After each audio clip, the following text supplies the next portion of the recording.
Olá pessoal, então sejam bem-vindos a essa live que nós estamos ao vivo aqui no nosso canal e hoje eu quero entregar para vocês uma bomba para quem vai fazer a prova do Enem. Eu tenho aqui preparado, gente, uma estrutura de prova, tá? Eu selecionei algumas questões que são extremamente importantes, são conteúdos que nós vamos aproveitar para fazer uma revisão, são questões que estão qualificadas em pontuação. Vou mostrar a pontuação de cada questão e quais dessas questões são importantes você acertar, né? Sim, porque na realidade a prova são 45 questões, 15 questões fáceis, 15 questões difíceis e 15 medianas. O que eu preciso fazer na prova para ir bem? Eu preciso acertar 30 questões, mas não é qualquer uma, são algumas questões que são específicas. Por exemplo, eu sou obrigado praticamente a acertar as questões, as 15 fáceis, tá? E eu tenho também uma estratégia para vocês entenderem como é que a gente chega na questão fácil. Tem todo um mecanismo e agora nós vamos aproveitar questão por questão para mostrar para vocês como vocês são obrigados a identificar logo no início da resolução. A questão fácil, ela simplesmente é identificada quando a gente vai direto na pergunta, que normalmente está lá no fim, e eu consigo já fazer a questão sem precisar ler todo o texto. Essas questões vocês vão ter que acertar. Só para vocês terem uma ideia, gente, tá? Quem acerta, o número de questões o número de acertos não é o mais importante para quem está fazendo essa prova. O importante é a gente acertar as fáceis, porque se a gente acertar as fáceis, a nossa nota vai lá em cima. Eu tenho já um estudo de caso aqui no meu curso presencial, onde a gente tem alunos que acertaram até 6 questões a mais e simplesmente tiveram uma nota menor. Bem, então hoje eu vou mostrar para vocês como se faz uma questão, tá? Da prova do Enem. Basicamente nós vamos ter uma estratégia. A estratégia é muito simples. Primeiro, eu tenho que ler a pergunta. E onde está a pergunta? No final da questão. Jamais iniciem lendo a questão lá no início, tá bom, gente? Porque aquilo ali é um monte de detalhes com pouca importância. Ele vai contar uma história, uma novela que não interessa para nós. Inclusive vai nos levar para outro lado, outro caminho que não é bom. Para quem tem basicamente um tempo curto para fazer essa prova, tá? E aqui fica uma dica, nós não temos um tempo legal para fazer a prova, a gente precisa de um tempo um pouquinho maior, né? Quem sabe o Enem não divide uma prova por dia, né? Pegar um fim de semana, né? Sábado para uma prova, domingo para outra, e no outro fim de semana faz a mesma coisa. E nós temos 4 áreas, seria então mais inteligente fazer dessa forma, que vocês teriam um desgaste muito menor. Porque fazer uma prova de matemática, gente, nós temos que ter então uma estratégia. Como é que a gente vai fazer? Nós vamos resolver 30 questões, que são as fáceis e médias, e eu vou ensinar como chegar nessas 30, como reconhecer essas 30. Vamos fazer a prova de ciências da natureza, que é química, física, biologia, etc. E aí nós vamos voltar para as 15 questões difíceis que a gente deixou, porque essas a gente não precisa acertar. Vocês não precisam se preocupar com as questões difíceis, gente, tá? Eu tenho que acertar as 30 fáceis. Quando vocês fazem essa média das 30 fáceis, se vocês acertam essas 30 questões são fáceis, a nota de vocês vai lá em cima, como eu já falei. Então, não vamos ficar estressados, vamos usar uma estratégia para resolver. Então eu vou mostrar aqui para vocês como resolver, baseado exatamente numa lista de questões que eu consegui aqui para vocês, com algumas informações a mais, tá? Baseado no mapa de itens. Ok, então vamos lá, vamos entender direitinho aqui como é que funciona a teoria de resposta ao item em cada questão, tá bom? Vamos começando então a resolver a questão número 1.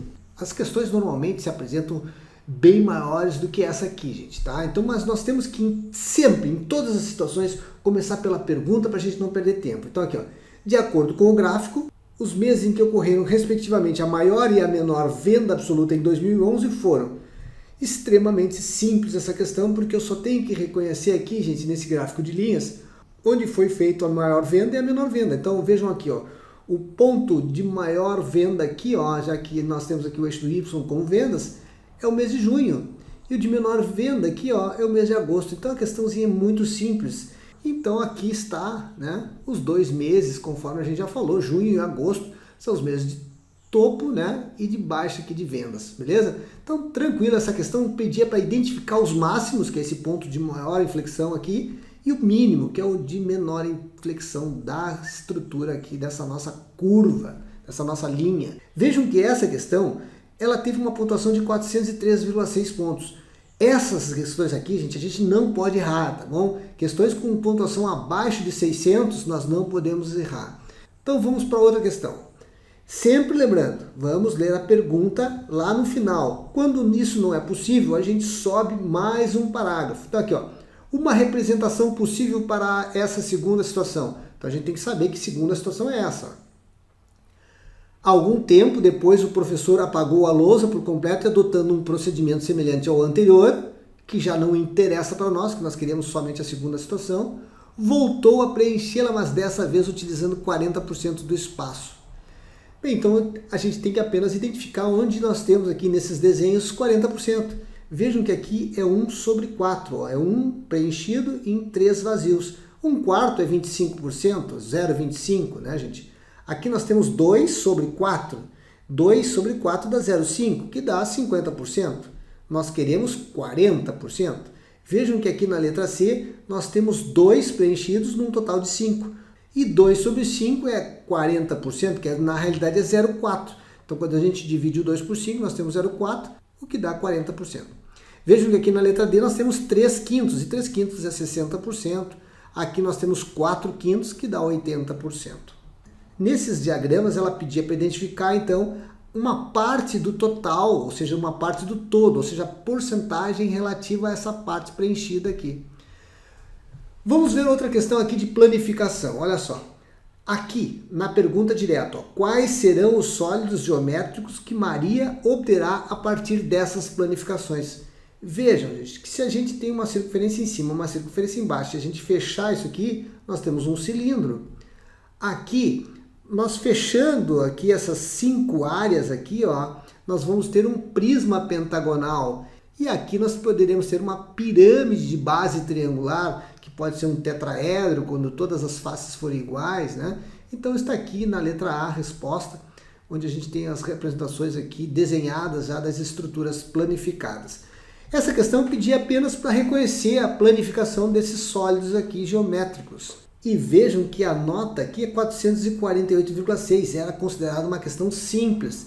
Gente, abaixo de 500 pontos é uma questão extremamente simples que a maioria das pessoas acertam, tá, gente? Quando eu falo a maioria, é mais de 50% dos alunos que fazem a prova. Então, vejam que esse tipo de questão a gente não pode errar, tá? Esse tipo de questão tem um valor muito grande na nossa nota. Agora nós vamos continuar resolvendo com questões um pouquinho mais difíceis. Nós fizemos questões ali abaixo de 500 pontos. É uma pontuação bem pequena, onde a maioria, gente, a maioria, quando eu falo, é da média para baixo, né? Consegue acertar. Então, se a maioria consegue acertar, essa questão vale muito. É o contrário do que a gente pensa. Não é quanto mais difícil mais vale, é quanto mais fácil mais vale. Então, maior seria a nossa nota se a gente acertar essas questões que eu resolvi anteriormente. Então vocês têm que buscar essa questão simples olhando para a pergunta, indo lá no final. Eu consigo resolver só olhando a pergunta, a questão? Se a resposta é sim, maravilha, essa eu tenho que matar. Então tomem cuidado para não escorregar numa casca de banana ali, normalmente aquelas questões muito fáceis têm respostas na letra A, então fiquem espertos para não serem enrolados nessa situação. Ok, agora, gente, eu vou mostrar para vocês questões um pouquinho mais complexas com valor um pouquinho maior. Então vamos lá. Vamos direto então para a pergunta. Ó. A quantidade de cartas que formam um monte é. Então eu não tenho como resolver aqui, né, gente? Então o que eu tenho que fazer? Eu tenho que buscar no parágrafo de cima. Eu só tenho mais um parágrafo. Então o que eu quero saber? É a quantidade de cartas do monte. Então como é que eu calculo o monte aqui com esse texto? Ele diz aqui no início que o baralho, né, ele tem 52 cartas.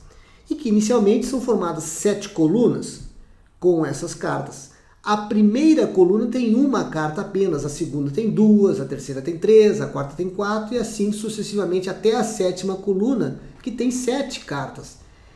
E o que sobra é o monte. Então o monte é exatamente o quê? Esse total de cartas aqui, que é 52, menos as cartas que estão dispostas nas colunas, que são quantas? Gente, nós temos aqui basicamente, ó, uma carta na primeira, duas na segunda e assim vai até a sétima coluna. Então, diminuo 52 menos essa sominha aqui que dá o total de 24.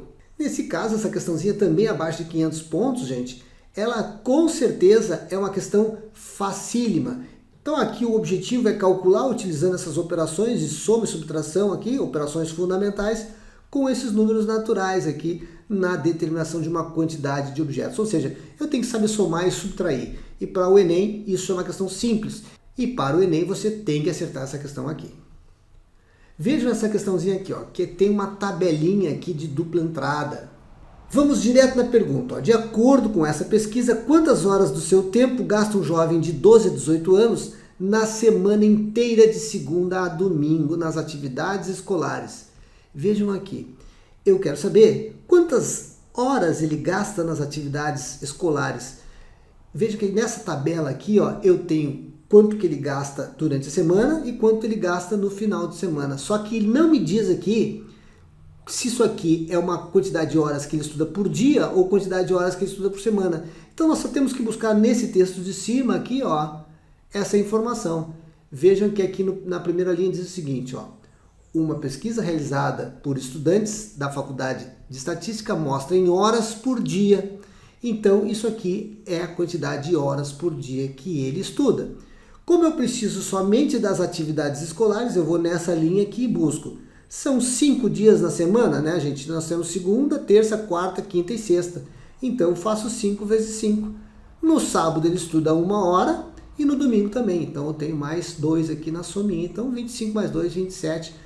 Também é uma questão fácil, porque aqui o Enem pede para vocês determinar o resultado dessas operações fundamentais envolvendo esses números naturais aqui numa tabelinha de dupla entrada. Qual é a dificuldade dessa questão? Nenhuma, gente. A gente apenas tem que interpretar essa tabelinha aqui. Vejam aqui agora uma questãozinha de regra de 3. Observem aqui, ó, vamos direto para a pergunta. Para produzir 48 milhões de litros de biodiesel, a massa de banha necessária em quilogramas. Então eu quero produzir 48 milhões de litros de quem? De biodiesel. Então vamos ver aqui o que eu preciso para produzir isso aqui, ó. A expectativa da fábrica é transformar 40 milhões de quilogramas de banha em 112 milhões de biodiesel. Se eu formo 112 milhões de litros de biodiesel a partir de 14 milhões de quilogramas, evidentemente com 48 milhões de litros que foi dado aqui eu vou produzir X. Fazendo a regra de 3 aqui eu tenho então 6 vezes 10 a 6 ou simplesmente 6 milhões e a resposta é a letra A.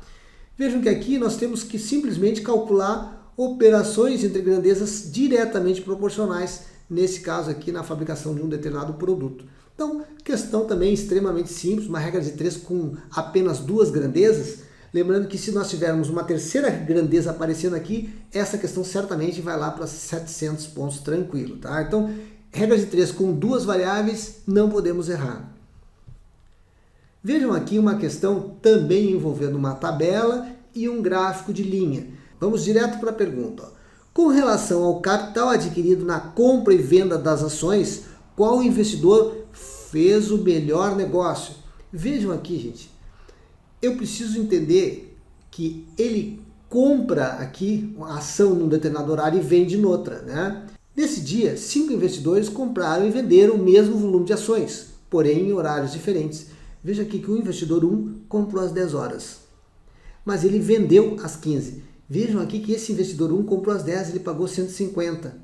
Como ele vendeu às 15, ele vendeu no topo, o preço maior. O valor menor possível foi às 16, mas ele não pode comprar às 16 e vender às 15.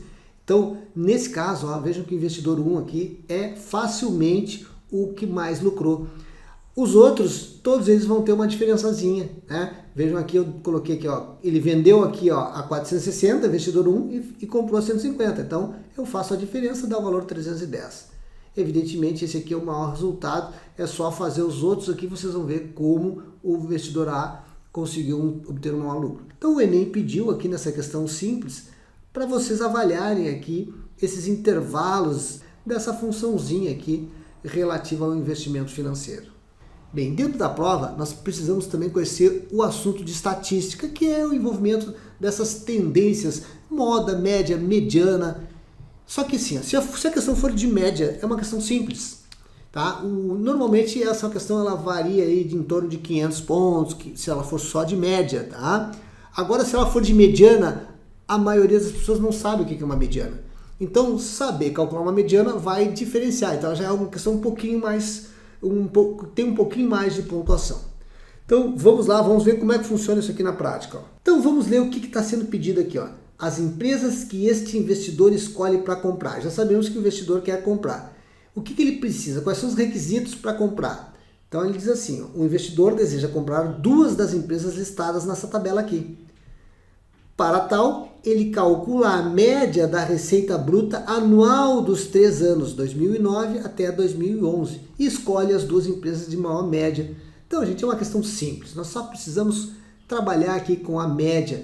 Vejam que é só somar e dividir por 3, já que nós temos 3 anos aqui, né? Então, essa de alfinetes vai ter, então, 200 mais 220 mais 240 dividido por 3. E assim por diante, a de balas vai ter 200 mais 230 mais 200 dividido por 3. E fazendo todas essas médias aqui, a gente chega aqui.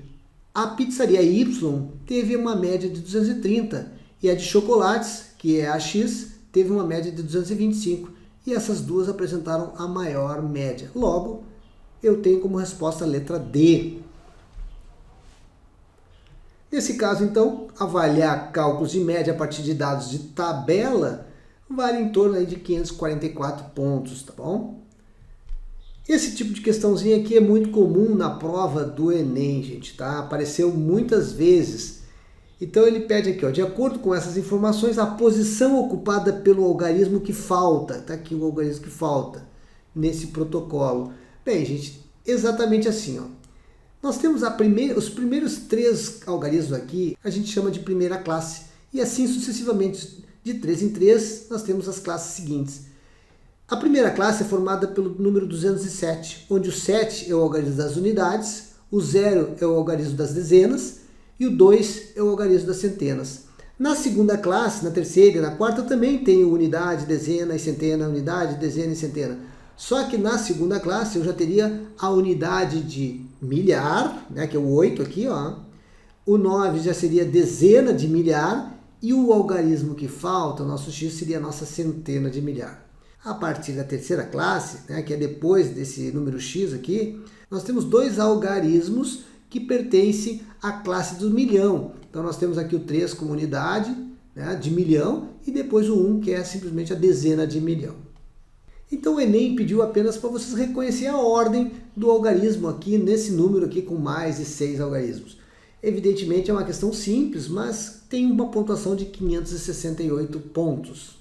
Vocês precisam entender agora, na questão de estatística, né, que são normalmente 2 questões na prova, sempre vai aparecer um critério de desempate. 2 pessoas, ou 3, ou 4, ou 5 pessoas vão fazer uma prova e alguém vai ter que ser qualificado ou classificado para uma avaliação.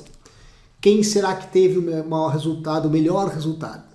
Sempre é quem tem maior média, seja ela ponderal ou média aritmética simples. O problema é que sempre há um empate entre esses concorrentes. E como é que a gente faz para desempatar, né? Simples, gente. Eu tenho que pegar e calcular a partir do desvio padrão. Então aquele cara que tiver o menor desvio padrão, o desvio padrão mais abaixo, é o vencedor do nosso concurso, tá? Seja ela qual for, tá? Para buscar um emprego, para atingir uma média, para disputar uma vaga, enfim, o que tiver menor desvio padrão. O menor desvio padrão é aquele cara que desvia menos. Então vejam só, se eu tenho 2 pessoas, por exemplo, tá, que estão competindo para uma vaga, ele vai fazer uma prova de português e uma de matemática.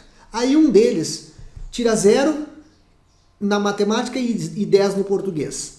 Ele vai ter uma média 5. Agora, outro camarada tirou 5 em português e 5 em matemática. Ele vai também ter uma média 5. Quem você empregaria? O cara que é 0 num assunto e 10 no outro, ou o cara que é médio em todos? Evidente que o cara que é médio em todos. Então, esse cara que é médio em todos, ele não tem o desvio padrão dele é muito baixo, nesse caso é 0. Então, o que eu faço?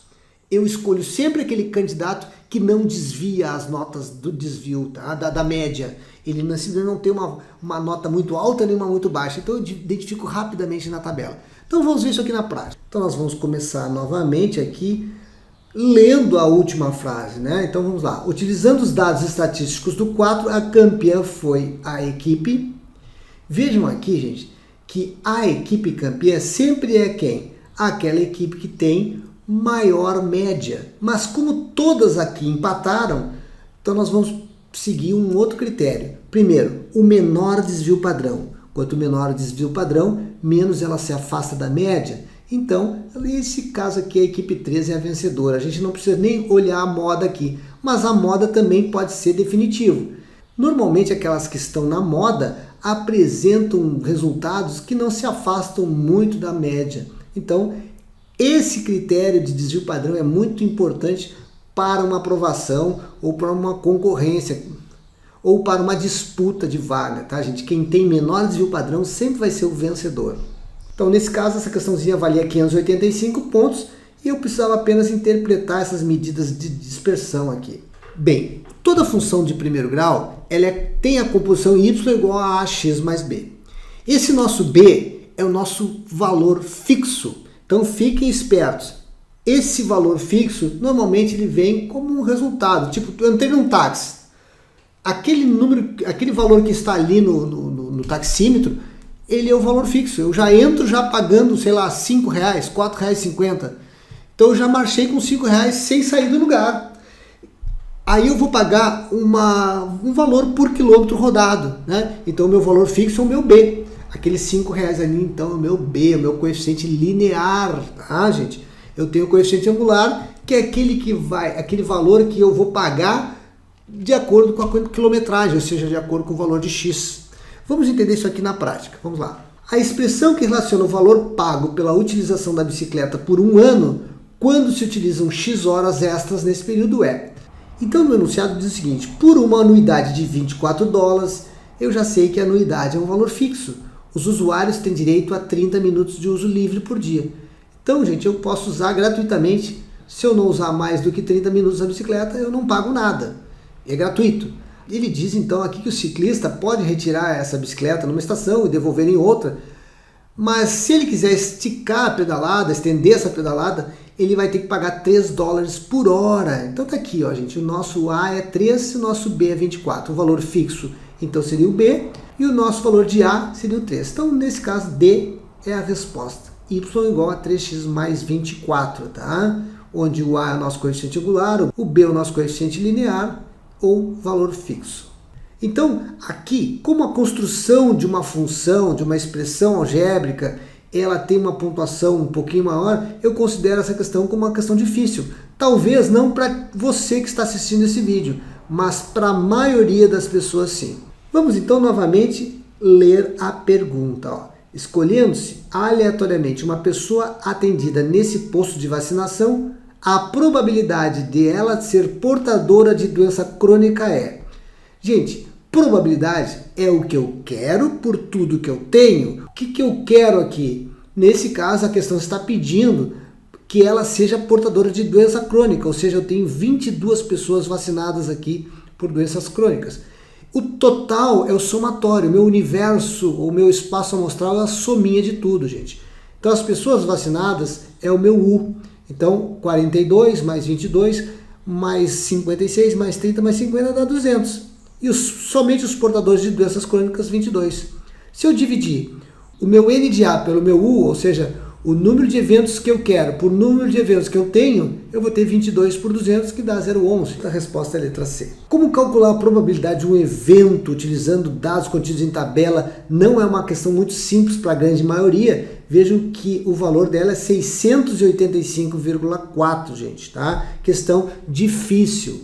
Vejam aqui uma outra questão que é simples também, mas para a grande maioria ela se torna difícil. O que a gente está falando do simples não é o simples para mim nem para você, é o que é simples para a grande maioria daquelas pessoas que estão fazendo a prova. Então vamos lá. Ó. Em 20 de fevereiro de 2011 ocorreu a grande erupção do vulcão, esse aqui, ó. A sua localização geográfica no globo terrestre é dado por GPS, que significa posicionamento global. Com longitude de 120 graus, 3 minutos, 0 segundos a leste do meridiano de Greenwich. Então, nesse caso, ele te diz que 1 grau equivale a 60 minutos e 1 minuto equivale a 60 graus.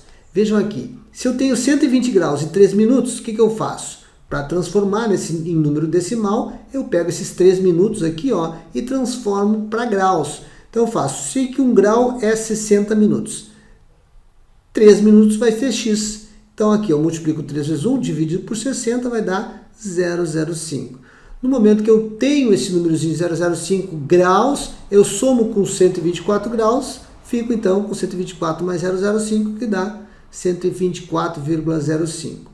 Vejam que o que ele pede aqui é simplesmente uma conversão dessa unidade de medida angular para simplesmente uma forma decimal. Vejam que aqui a forma decimal é aquele númerozinho que tem vírgula aqui. Vamos para uma questãozinha diferente agora. Em relação à temperatura, os valores da média, mediana e moda são respectivamente iguais a quanto? Observe que a média é o primeiro valor e não vai ser necessário calcular, porque todas têm o mesmo valor da média. E eu resolvo essa questão apenas lendo a última frase e, obviamente, interpretando essa tabela aqui. Vejam que a média, então, não é necessário calcular e é o primeiro valor aqui.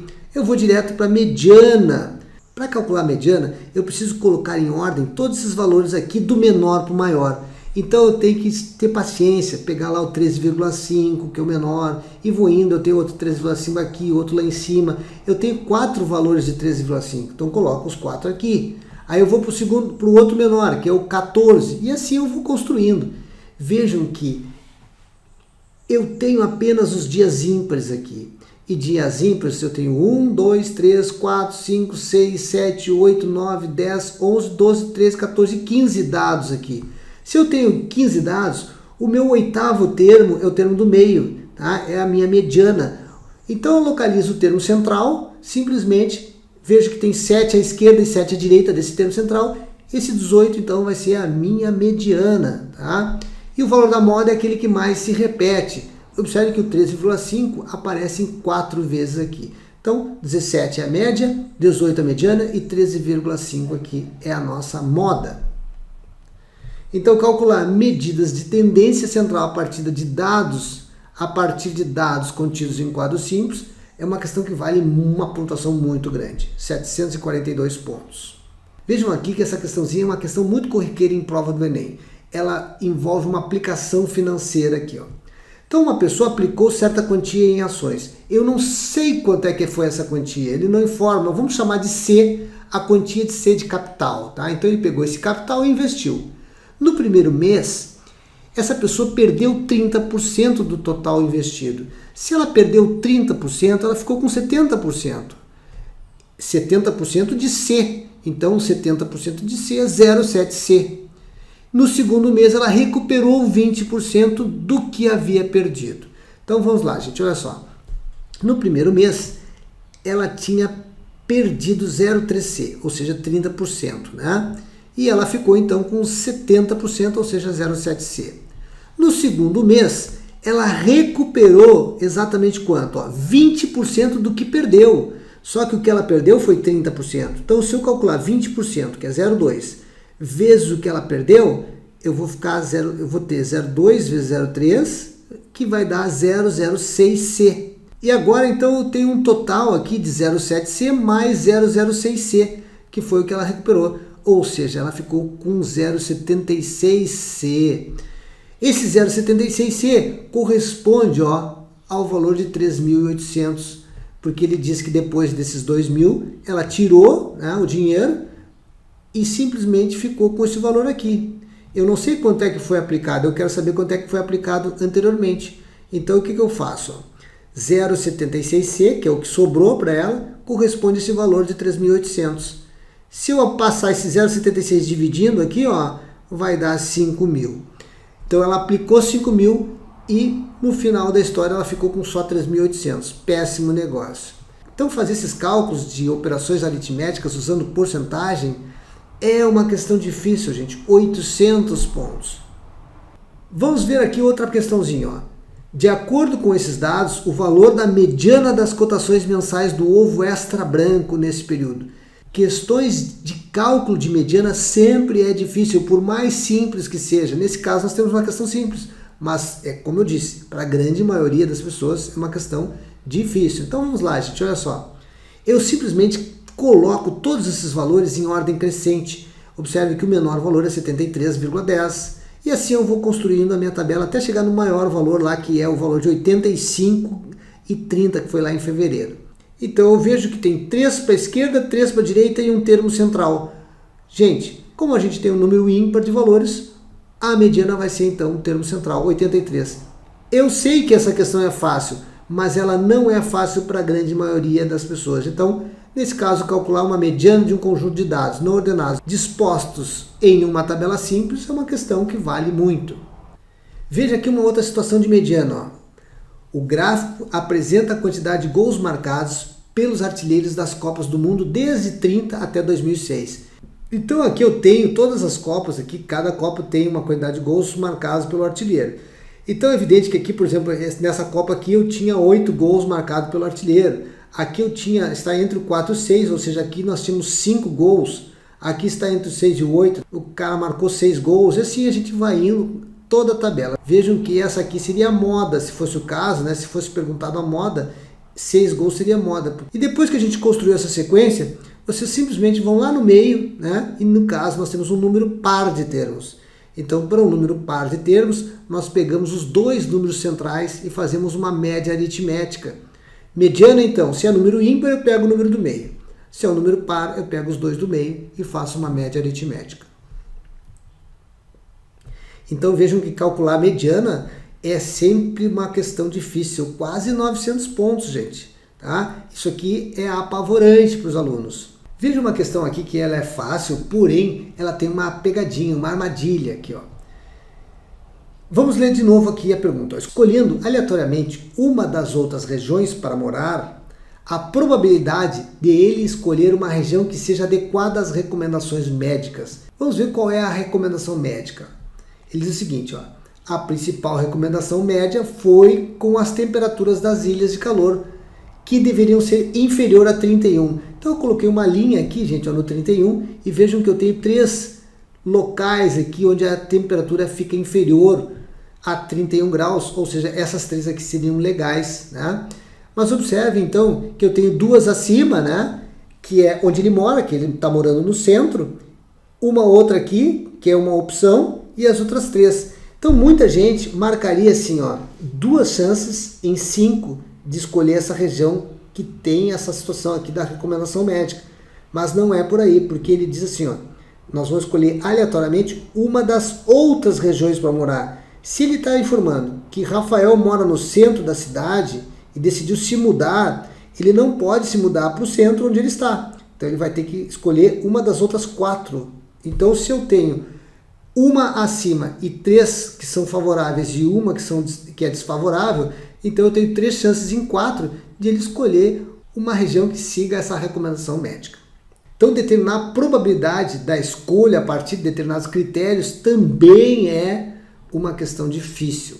Então há uma grande chance das questões que envolvem razão, proporção, aquelas regras de 3, porcentagem, aquilo cai massivamente na prova. Então espere em torno de 16 questões nesse assunto.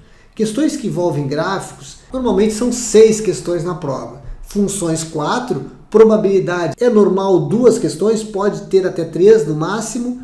Sistema pode acontecer de cair uma. Questões que envolvem lógica, raciocínio lógico, sempre tem umas 3 questõezinhas. Depois análise combinatória 2. Conjuntos a gente tem sempre uma. Progressões geométricas e aritméticas sempre vão aparecer em torno de 2 questões em todas as provas. No caso da estatística, que eu falei, moda, média, mediana, são 2 e sempre é certo que isso aqui cai. E a geometria plana espacial, que normalmente aparece sempre em prova aqui, sempre em torno de 6 questões. Pode aparecer também questões de geometria analítica, tá? Mas aí o critério seriam 1 a 2 questões de geometria analítica. Então eu acabei de mostrar para vocês uma leitura da prova, do que eu espero, do que eu acho que vai cair, e também eu coloquei aqui os principais pontos para você revisar. É necessário fazer uma boa revisão, recapitular, rever esse vídeo, tá, gente? até que vocês peguem bem esses pontos, são chaves na prova. Se vocês dominarem essas questões que eu abordei hoje aqui, vocês têm uma grande chance de acertar no mínimo umas 10 questões a mais do que vocês acertariam, usando essas técnicas também que são muito importantes. É fundamental que vocês comecem então a agilizar o tempo de prova, comecem a fazer cálculos mentais rápidos, não percam tempo com raciocínios em questões difíceis, tá? Pulem a questão difícil, não vamos perder tempo, vamos direto resolver as fáceis para a nossa nota ficar gigante, ok? Se você teve um bom resultado, eu peço para que vocês depois venham aqui, façam um comentário, professor, valeu a aula, eu consegui acertar tantas questões a mais, por favor, eu preciso saber como vocês chegaram aqui e como vocês saíram daqui, tá bom? Esse feedback é muito importante para nós que somos professores e temos esse projeto de levar a educação desse país muito além. É com a educação que a gente consegue mudar tudo o que acontece de ruim no nosso país. E eu conto com você para a gente poder transformar toda essa nossa sociedade, fazer um país melhor. Estudem, gente, estudem, se preparem, porque é isso que vai fazer realmente você ter uma vida melhor, e eu conto com isso e acredito que isso vai acontecer com você. Um grande abraço, uma boa sorte, e eu digo boa sorte, e a sorte normalmente é para quem precisa. Eu tenho certeza que se você estudou, você não vai precisar de sorte. Você vai simplesmente precisar de uma concentração e simplesmente detonar na prova. Eu conto com isso, grande abraço e detone lá e me avisem aqui se isso realmente aconteceu. Ok? Então, te aguardo na próxima aula.